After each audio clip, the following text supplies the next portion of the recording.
Hello everyone, today I would like to show you all how to use message draft on WhatsApp.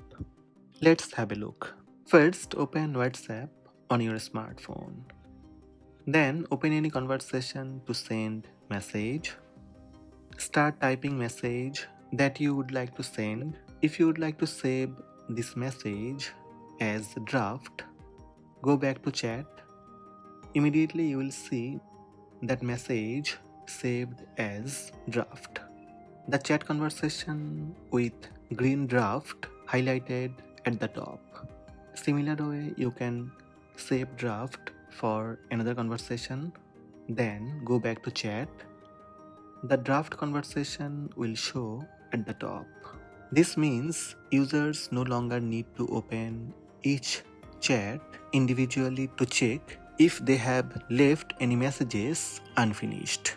Draft label appears next to the chat message. Now, if you close WhatsApp app and reopen WhatsApp, you will see the draft message still available on conversation. Reopen the conversation and send draft message. So these are the steps to use draft message on WhatsApp. Hope this video help you. Please subscribe my channel by tap subscribe button. Also tap the bell icon to receive notifications about all new videos.